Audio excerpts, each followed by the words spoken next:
Hi everybody, welcome back to my channel. Today I want to talk about an arc that I received from NetGalley. The book is called The Ones That Got Away, and this is by Roni Loren. This book is a contemporary romance, and I guess it's best classified as a second chance romance, but before the collective eye roll, this is a heavier, weightier, more profound romance novels. One of the more profound romance novels that I've actually read.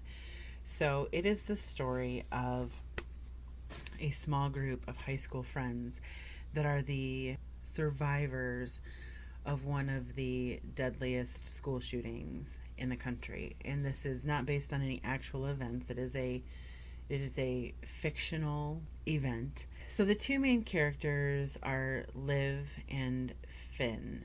They haven't spoken since the night of the shooting, and this is 15 years later, 15 I think. They're all called back together. The survivors are called back together to give interviews for this documentary that's being done about the shooting. So our hero and heroine haven't spoken since that night. Now, the history between the two of them is that they were secretly dating. They were dating on the down low. Which mostly means when you're in high school and you're secretly dating, it mostly means that you're meeting up places to like make out. And so the night of the shooting, I believe it was prom, these two characters had snuck off. They'd abandoned their dates and snuck off to sort of, make out when the shooting started happening. At that point, our hero actually leaves our heroine in the closet to go save his date, who was a close childhood friend. And because he comes out of their hiding spot, he actually draws the gunman to, or alerts the gunman to our heroine's presence in the closet. They find her, they threaten to shoot her, but they don't because she's not on their list. Our hero is shot while protecting, like I said, his childhood friend. Our artsy, nerdy outcast heroine is actually embraced by the other female survivors of that night. So they've formed a really odd mix of friends. We've got popular girls and we've got our outcast and our troublemaker and stuff.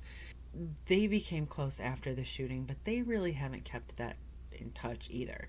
So anyways, when all the survivors come together for this documentary or this event or this anniversary, our hero and our heroine are seeing each other for the first time, and our heroine actually doesn't want to open that door, doesn't want to have any conversations. She's hanging out with her other girlfriends, and they present a time capsule that they had created after the shooting.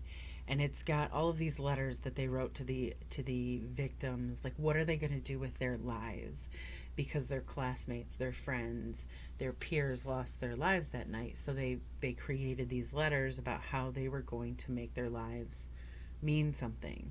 And none of them have managed to do that because the psychological repercussions of surviving an event like that make it really difficult.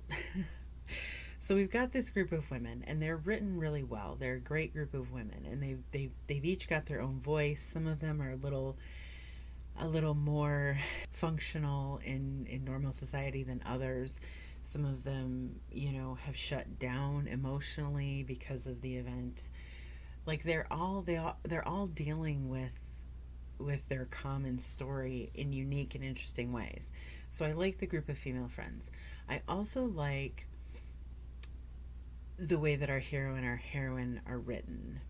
Obviously, because of this event, they reconnect. Try to decide if they're going to start something, if they're going to pick up where they left off. Do they have anything that they need to forgive each other for? How are they dealing with this in their present day lives? And what we have at the beginning is an understanding that our heroine is not very well adjusted, that this has put a tarnish on her life that she can't wipe away. She's, developed an addictive personality, her addictions being whatever she can use to cover up her unresolved feelings, be it, alcohol or sex or work. I found myself as the reader being very compassionate to her because not only had she developed those coping mechanisms, but she was also aware.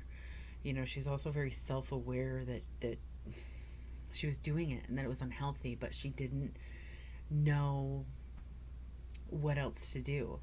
On the other hand, the reader's given the impression that our hero is actually very well adjusted. He's entered the FBI. He makes it his life's mission to track down mostly arms dealers, and it's his way of making up for surviving. It's his way of dealing with survivors' guilt, is trying to find retribution for the victims. That's the impression you're given, but as they develop this relationship with each other, you start to realize that the opposite is actually true. Our hero only seemed well adjusted, and actually he's the one who's not dealing with things. He's the one who's not dealing with his guilt over leaving Liv to go save another girl. He hasn't dealt with his survivor's guilt. He hasn't confronted all of the emotions that the school shooting brought up. And while our heroine might have a lot of unhealthy behaviors, she's actually the more self-aware of the two, and she's more willing to say, you know what, yeah, I'm not okay. Like, I know I'm not okay. And it's about the two of them putting the past away, coming to terms with things, and trying to forge a positive life out of the ashes of something horrible. I liked this book a lot because it was so profound and heavy. It could have gone badly had the author victimized these individuals, but she didn't. The hero and heroine were both likable. However, the secondary characters were likable as well. There could have been all of this high schoolish drama. I mean, this is a book set around a very profound and terrifying high school event, but it was very maturely handled, and I'm a little bit jealous of this author, actually, because there's a lot of things that happen in our real world that I would love to form stories about, that I would love to weave fiction around actual events or events similar to actual events. But I've also always been too afraid to write those. On one hand, I'm afraid that it'll be viewed as exploitative, right? Like I'm exploiting a tragedy for my own gain. So I'm always afraid to do it. And so I'm kind of jealous and envious of Roni Loren for taking something that's relevant and yet does not have positive connotations. It's shrouded in negativity, and it's a subject of contention, and there's a lot of debate and controversy about these kinds of events in our lives.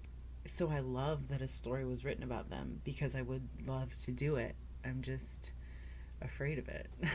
The Ones Who Got Away by Roni Loren. While it is contemporary romance, which a lot of people don't take seriously, I take it seriously, and I take it even more seriously when it's an author who manages to present something relevant to the reader while giving them a really sweet and angsty love story.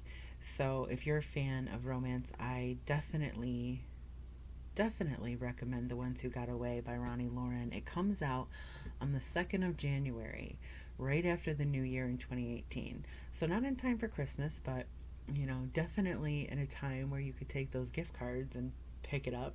But all in all, it was really a heartwarming story about survivors and about people who manage to heal themselves emotionally, whether or not they have somebody there to help them. So that's all I have. If you have any additional information about The Ones That Got Away or about the author, Roni Loren, or maybe you want to tell me how you feel about fictional books that tackle controversial subjects or events that are relevant to our everyday lives, I'd love to hear what people have to say about that. Just leave that for me in the comments down below. And thank you guys so much for watching. I will see you all very soon.